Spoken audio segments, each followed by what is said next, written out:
ನಮಸ್ಕಾರ ಸ್ನೇಹಿತರೆ, ನಾಳೆ ನವೆಂಬರ್ 9 ಭಾನುವಾರ. ನಾಳೆಯಿಂದ 55 ವರ್ಷ ಈ 8 ರಾಶಿಯವರಿಗೆ ಮುಟ್ಟಿದ್ದೆಲ್ಲ ಚಿನ್ನವಾಗಲಿದ್ದು ಸುಖದ ಸುಪ್ಪತ್ತಿಗೆಯಲ್ಲಿ ತೇಲ್ತಾರೆ. ಸೂರ್ಯದೇವರ ಕೃಪಾಶೀರ್ವಾದ ಇವರ ಮೇಲೆ ಇರಲಿದೆ. ಹಾಗಾದ್ರೆ ಆ ಅದೃಷ್ಟವಂತ ರಾಶಿಗಳು ಯಾವುವು, ಅವುಗಳಿಗೆ ಏನೆಲ್ಲ ಲಾಭ ಸಿಗುತ್ತೆ ನೋಡೋಣ. ಅದಕ್ಕಿಂತ ಮೊದಲು ಸೂರ್ಯದೇವನಿಗೆ ಭಕ್ತಿಯಿಂದ ಲೈಕ್ ಕೊಟ್ಟು ಪ್ರತಿದಿನ ದಿನ ಭವಿಷ್ಯ ತಿಳಿಯಲು ನಮ್ಮ ಚಾನೆಲ್ ಅನ್ನ ಸಬ್ಸ್ಕ್ರೈಬ್ ಮಾಡಿ. ಹಾಗೆ ಬೇಗನೆ ನಮ್ಮ ವಿಡಿಯೋದ ನೋಟಿಫಿಕೇಶನ್ ಪಡೆಯಲು ಬೆಲ್ ಬಟನ್ ಕ್ಲಿಕ್ ಮಾಡಿ ಆಲ್ ಅಂತ ಕ್ಲಿಕ್ ಮಾಡ್ಕೊಳ್ಳಿ. ಇನ್ನು ನಿಮ್ಮ ಜೀವನದ ಸಕಲ ಸಮಸ್ಯೆಗಳಾದಂತಹ ಸತಿಪತಿ ಕಲಹ, ಪ್ರೀತಿಯಲ್ಲಿ ಮೋಸ, ಭೂಮಿ ವಿಚಾರ, ಕೋರ್ಟ್ ಕೇಸ್, ವ್ಯಾಪಾರ, ಹಣಕಾಸಿನ ತೊಂದರೆ, ಸಾಲಬಾಧೆ, ಸ್ತ್ರೀಯರ ಗುಪ್ತ ಸಮಸ್ಯೆ, ಹೀಗೆ 10 ಹಲವಾರು ಸಮಸ್ಯೆಗಳಿಗೆ ಶಾಶ್ವತ ಪರಿಹಾರ ಮಾಡಿಕೊಡ್ತಾರೆ. ಡಿಸ್ಪ್ಲೇ ಮೇಲೆ ಕಾಣ್ತಕ್ಕಂಥ ಗುರೂಜಿ ನಂಬರ್ಗೆ ಒಮ್ಮೆ ಕರೆ ಮಾಡಿ ನೋಡಿ. ಹೌದು, ನಾಳೆ ನವೆಂಬರ್ 9 ಭಾನುವಾರದ ಜೊತೆಗೆ ಮುಂದಿನ 55 ವರ್ಷ ಈ 8 ರಾಶಿಯವರೆಗೂ ಕೂಡ ಮುಟ್ಟಿದ್ದೆಲ್ಲ ಚಿನ್ನವಾಗಲಿದ್ದು ಸುಖದ ಸುಪ್ಪತ್ತಿಗೆಯಲ್ಲಿ ತೇಲಾಡ್ತಾರೆ ಅಂತ ಹೇಳಬಹುದು. ಸೂರ್ಯನ ಕೃಪಾಶೀರ್ವಾದ ಈ ರಾಶಿಯವರ ಮೇಲೆ ಇರೋದ್ರಿಂದ ಈ ರಾಶಿಯವರಿಗೆ ಅದೃಷ್ಟ ಸಿಗ್ತಾ ಇದೆ. ಎಲ್ಲ ಸೌಕರ್ಯಗಳು ಕೂಡ ಈ ರಾಶಿಯವರಿಗೆ ಸಿಗ್ಲಿದ್ದು ಉದ್ಯೋಗ ಬಡ್ತಿ ಅಥವಾ ಸಂಬಳ ಹೆಚ್ಚಳದಂತಹ ಒಳ್ಳೆಯ ಸುದ್ದಿ ನಿಮಗೆ ಸಿಗುತ್ತೆ. ಹೊಸ ಸ್ನೇಹಿತರು, ವ್ಯಾಪಾರ ಪಾಲುದಾರಿಕೆಯನ್ನು ನಿಮಗೆ ನೀಡ್ತಾರೆ.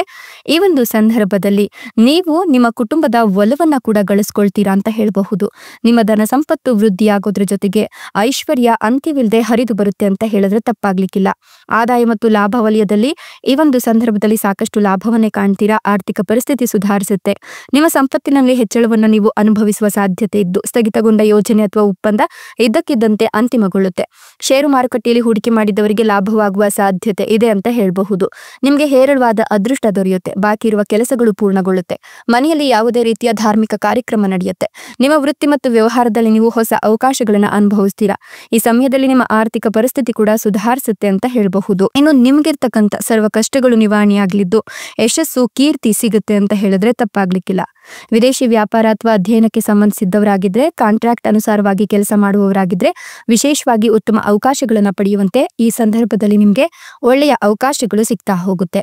ನಿಮ್ಮ ಸಾಮಾಜಿಕ ಪ್ರತಿಷ್ಠೆಯಲ್ಲಿ ಹೆಚ್ಚಳವಾಗುತ್ತೆ. ಆದಾಯದಲ್ಲಿ ವೃದ್ಧಿಯಾಗುತ್ತೆ.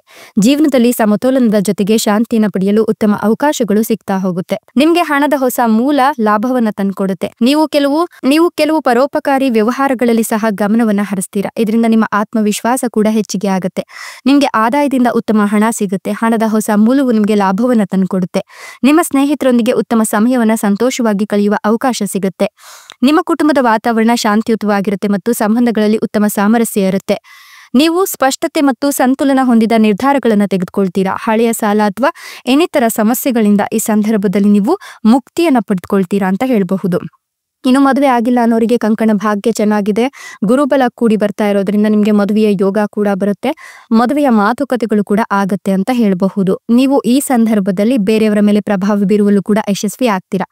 ಈ ರಾಶಿಯವರಿಗೆ ಕೆಲಸದಲ್ಲಿ ಬದಲಾವಣೆ ಹೊಂದಬೇಕು ಅಂತ ಬಯಸ್ತಾ ಇದ್ರೆ ಖಂಡಿತವಾಗಿಯೂ ಕೂಡ ಅವಕಾಶಗಳು ಪ್ರಾಪ್ತಿಯಾಗುತ್ತೆ. ಆರ್ಥಿಕ ವಿಚಾರಗಳಿಗೆ ಸಂಬಂಧಿಸಿದಂತೆ ನೀವು ಈ ಅವಧಿಯಲ್ಲಿ ಸಾಕಷ್ಟು ಲಾಭವನ್ನೇ ಕಾಣ್ತೀರಾ.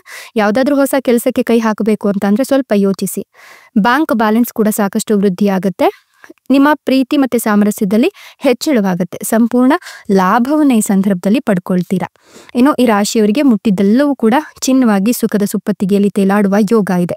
ಇಷ್ಟೆಲ್ಲ ಲಾಭ ಮತ್ತು ಅದೃಷ್ಟವನ್ನು ಪಡೆದಿರ್ತಕ್ಕಂಥ ಅದೃಷ್ಟವಂತ ರಾಶಿಗಳು ಯಾವುವು ಅಂದ್ರೆ ಮೀನ ರಾಶಿ, ತುಲಾ ರಾಶಿ, ಮೇಷ ರಾಶಿ, ವೃಷಭ ರಾಶಿ, ಕಟಕ ರಾಶಿ, ಕನ್ಯಾ ರಾಶಿ, ಮಿಥುನ ರಾಶಿ ಹಾಗೂ ಕೊನೆಯದಾಗಿ ಸಿಂಹ ರಾಶಿ. ಇವುಗಳಲ್ಲಿ ನಿಮ್ಮ ರಾಶಿ ಇದ್ದರೂ ಇಲ್ಲದಿದ್ದರೂ ಭಕ್ತಿಯಿಂದ ಓಂ ನಮೋ ಸೂರ್ಯ ನಾರಾಯಣಾಯ ಅಂತ ಕಮೆಂಟ್ ಮಾಡಿ. ಧನ್ಯವಾದಗಳು.